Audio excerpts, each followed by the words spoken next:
Bonjour et bienvenue sur Monaco Info, au sommaire de ce journal aujourd'hui. Son Altesse Sérénissime, le Prince Albert II reviendra sur les temps forts qui ont marqué l'exposition internationale de Yuzu en Corée du Sud et à laquelle Monaco a participé. Nous vous présenterons dans ce journal l'édition 2012 de Monacologie qui se tiendra sur le quai Antoine Ier du 12 au 15 juin prochain. Et puis nous partirons à la rencontre des nageurs du Mare Nostrum en pleine préparation. Le Mare Nostrum qui fêtera cette année ses 30 ans et qui aura lieu le week-end prochain à Monaco. Depuis plusieurs jours sur Monaco Info, vous avez pu suivre les temps forts de l'exposition internationale, dont la journée nationale de Monaco à Yuzu en Corée du Sud. Alors que la délégation est sur le chemin du retour, je vous propose d'entendre à ce propos le prince souverain. Je crois que c'était important que nous puissions participer à cette exposition internationale qui, même si elle dure moins longtemps et occupe un espace moins important qu'une exposition universelle, mais elle était thématique, et la thématique, comme vous le savez, c'était les océans et les côtes.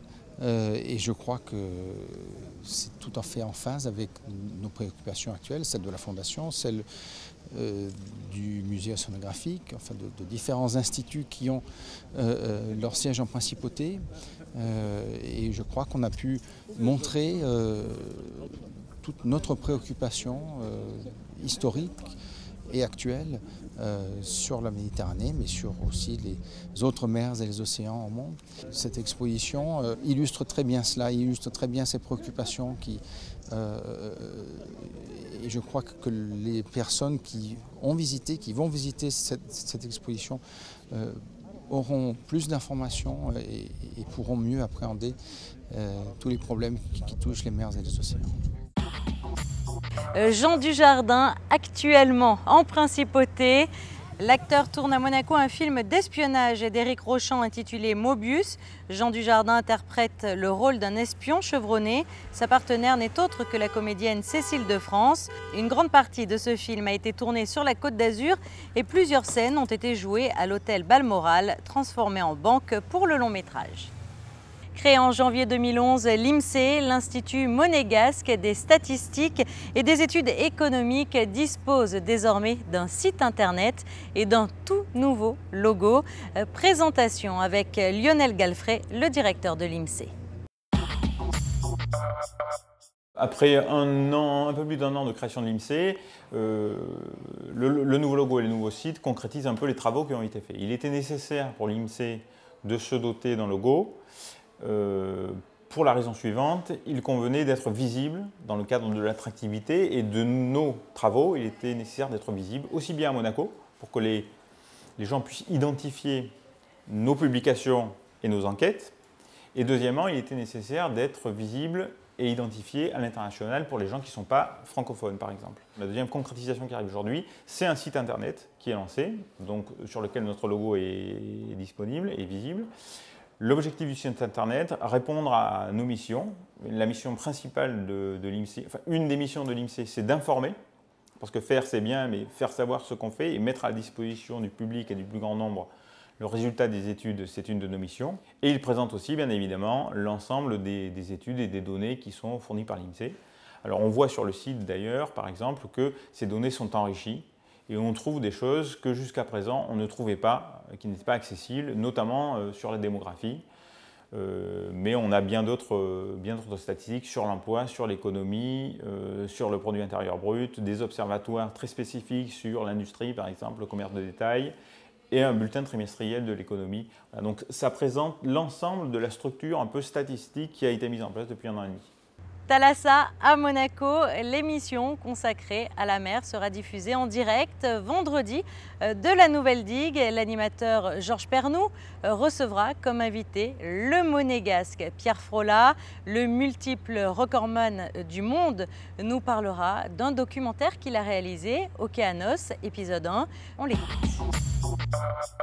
On a amené 4 enfants de 8, 9, 12 et 13 ans à la rencontre des dauphins d'Égypte pour justement que ces enfants deviennent les ambassadeurs des générations auxquelles ils appartiennent et qu'ils présentent à leur père ce qu'est un mammifère marin, pourquoi est-ce que c'est fragile, pourquoi est-ce qu'il faut le défendre, pourquoi est-ce qu'il faut le protéger, comment est-ce que ça se reproduit, ainsi de suite.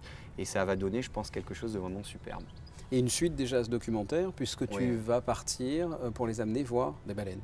Voilà, donc Projet Océanos épisode 1, c'est terminé, c'était il y a déjà presque 9 mois. On partira au mois d'août prochain, pendant 10 jours, avec les mêmes enfants, à La Réunion et à l'île Maurice, pour que cette fois-ci, ils partent étudier les baleines à bosse. Donc on va partir dans un endroit où les baleines viennent, se reproduisent, mettent bas et se nourrissent. Et ils vont tenir un carnet de bord. Et ils vont réellement devenir les ambassadeurs de la Fondation Albert II. Et ensuite, il y aura les grandes raies, les lamantins, les dugongs, d'autres baleines pour arriver enfin aux grands requins. Et j'espère pouvoir les faire plonger avec les grands requins tigres et les grands requins blancs. Les parents le savent déjà d'ici un an. Pierre Frolla sera donc l'invité de Thalassa ce vendredi en direct de la Nouvelle Digue. Et puis sinon, vous êtes tous invités bien sûr à venir participer aux nombreuses animations qui seront mises en place en marge de cette manifestation. Une immersion totale au sein des océans. Et puis des animations liées à la préservation de l'environnement, il y en aura aussi la semaine prochaine avec l'édition 2012 de Monacologie. Rendez-vous sur le quai Antoine Ier du 12 au 15 juin. Un reportage de Patricia Navarro. Pour sa 8e édition, Monacologie s'installera dès la semaine prochaine sur le quai Antoine Ier. Les petits chalets en bois qui accueilleront animations et exposants sont en cours de montage. Cette année encore, cet événement destiné aux enfants aura pour objectif de sensibiliser les plus jeunes aux problèmes de l'environnement et au développement durable en évoquant des thématiques telles que le tri sélectif, les gestes éco-citoyens, la recherche marine ou les cétacés. Nous avons conçu un éco-village qui sera relié aux énergies renouvelables. Il y aura aussi un espace de mobilité douce. Et donc, il y a des chalets sur le quai Antoine Ier avec des tables où les enfants feront les ateliers avec des adultes qui sont vraiment engagés et mobilisés pour les enfants, qui ont eux-mêmes des enfants qui sont proches aussi pour leur transmettre les valeurs environnementales. Puisque je pense que c'est très important aussi ce lien d'adulte à enfant pour leur parler de l'environnement. C'est aussi ce qui leur permet de se construire et d'adopter des gestes responsables dans leur quotidien. Monacologie est le fruit d'un partenariat entre des entreprises et des associations monégasques. Le Stars and Bars est notamment très impliqué dans cette manifestation depuis sa création. Je me suis sentie tout de suite concernée. C'est quelque chose que j'ai toujours été grand amateur de la mer et j'ai vécu sur la mer. Et quand j'ai vu ce qu'on faisait, pollution et qu'on faisait à la mer, ça m'a beaucoup touchée et j'ai tout de suite voulu que le Stars fasse partie de cette association. Monaco peut vraiment être une fenêtre pour le monde en fait, avec tout ce que le prince fait, et je pense que si on le soutient, c'est notre devoir. Et je pense que le Stars, avec toutes les familles qu'on a, on peut vraiment toucher du monde et on se sent très concerné. Et cette année, avec le concours de la Direction de l'Éducation nationale, de la jeunesse et des sports, des enfants seront eux aussi porteurs du message, puisque certains d'entre eux animeront des ateliers portant sur les éoliennes ou l'eau. La journée du mercredi 13 juin sera réservée aux familles qui souhaiteront proposer à leurs enfants une découverte de l'environnement. Nous vous en parlions dans notre précédente édition, l'exposition Les trésors de la mer Méditerranée du plongeur photographe Olivier Joude se tient actuellement au musée océanographique jusqu'au 27 juin. Ce mardi soir, l'exposition a été inaugurée en présence de nombreuses personnes et de hautes personnalités de la principauté. Ce samedi aura lieu la traditionnelle braderie de la Croix-Rouge monégasque. Chaque année, cet événement permet de récolter des fonds au profit de différentes actions internationales.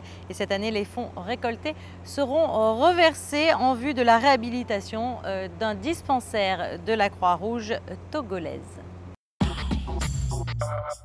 Suite de notre série consacrée au meeting de natation de Monaco qui fêtera cette année ses 30 ans de jours de compétition le week-end prochain, à suivre en direct sur Monaco Info. Une compétition pour laquelle il y aura une nouveauté au départ pour améliorer la performance des nageurs. Thierry Apparu. La différence, ce sont ces starting blocks réglables. L'impulsion du départ est déterminante pour la suite du sprint et chaque nageur adopte une position à la fois spécifique et précise, d'où cette amélioration. Il y a 5 positions en fonction de la taille des pieds, en fonction de la longueur des jambes, donc chaque nageur y trouve son compte. Et ça n'a rien d'un gadget, ces plots sont utilisés pour les grandes compétitions internationales. Ils ont été homologués pour Pékin 2008. D'ailleurs là c'est toujours les mêmes modèles. Et depuis, on les voit fleurir dans toutes les piscines du monde entier. Et d'ailleurs, quand les nageurs d'un assez bon niveau, les entraîneurs arrivent maintenant sur une compétition, ça fait partie des premières questions qu'ils posent, à savoir si on a les nouveaux plots. Donc ça n'est pas obligatoire, parce qu'il n'y a encore aucune directive qui les rend obligatoires, mais sportivement, oui, c'est devenu obligatoire. Un outil nécessaire donc à la performance, peut-être de nature à faire tomber quelques records. Et depuis le début de la semaine, nous donnons aussi la parole aux bénévoles. Raymond Gnouty nous rapporte une anecdote. Une année, on m'avait chargé d'être accompagnant parce que la personne qui devait s'en occuper n'était pas là. On m'avait chargé d'être avec un sponsor et qui était chargé, lui, de donner des primes chaque fois qu'il y avait un record. Il est mal tombé. Parce qu'il y a eu des records qui s'enchaînaient. Moi, j'étais là à côté de lui et il me disait « mais je ne vais pas m'en sortir parce qu'il y a trop de primes à donner ». Bon, et effectivement, ça a été une année record pour les primes. Et moi, cette année-là, j'étais à côté de lui et c'est une anecdote qui m'a marqué, effectivement. Il est revenu ou pas? Il est revenu après, oui. Il n'en fait plus partie aujourd'hui, mais il est revenu les années suivantes. Eux aussi, ils ont participé au Mare Nostrum, séquence souvenir avec Franck Esposito et Denis Auguin, les entraîneurs de Coralie Balmy et d'Alain Bernard. Beaucoup de souvenirs et de préparation surtout, c'est un meeting de travail pour nous, pour à la fois les entraîneurs et les nageurs. Mais j'ai toujours aimé nager dans cette piscine. Le bassin est assez rapide, c'est une petite piscine donc à échelle humaine. Donc voilà, j'ai beaucoup aimé. On a vu beaucoup de champions battre aussi beaucoup de records d'Europe, records du monde. Donc voilà, c'est un plateau toujours relevé. Il faut être compétitif même si on est en période de travail. Donc voilà, c'est toujours un bon test en vue des prochains objectifs. Monaco plaît, la ville plaît à énormément de personnes. Et puis les nageurs aiment nager à Monaco, on s'y sent bien. Le meeting est toujours bien réglé, il n'y a jamais de faute. Donc oui, il va sûrement y avoir un beau plateau. Il va falloir se lever très tôt pour gagner ses places en finale. Et puis en finale, essayer de battre à la fois des garçons et des filles. Mais oui, ça va être super. Pour moi, il y a deux aspects. D'abord, l'aspect, on va dire, en tant qu'azuréen, où évidemment je suis né à Nice, donc meeting du Mare Nostrum, j'ai grandi avec, on va dire, en tant que nageur d'abord, puis ensuite en tant qu'entraîneur. Et puis après, en tant que vraiment technicien, c'est un meeting de renom qui fête son 30e anniversaire cette année. Il y a toujours eu d'excellents nageurs qui sont venus sur Monaco. Et voilà, puis pour nous, c'est encore plus particulier parce que c'est proche de chez nous. Donc d'abord on est toujours bien reçu, c'est toujours bien organisé, donc voilà, on est toujours content d'y aller. Ça reste toujours une compétition intéressante avec de la confrontation, quelles que soient les courses, et je crois que c'est sans doute le circuit au monde le plus dense, et je crois que ça c'est intéressant de pouvoir l'avoir à proximité de chez nous. Mais avant de refermer ce journal, il est à présent l'heure de passer à la météo. Jeudi, prédominance des nuages mais de belles éclaircies. Cependant, côté température, comptez 20 degrés le matin et 24 l'après-midi. Vendredi, le soleil sera présent par intermittence, risque d'orage en fin de journée. Samedi, après les orages de la nuit, la journée sera des plus agréables avec un beau ciel dégagé. Quant à dimanche, les nuages seront de retour et une détérioration orageuse est prévue en début de soirée.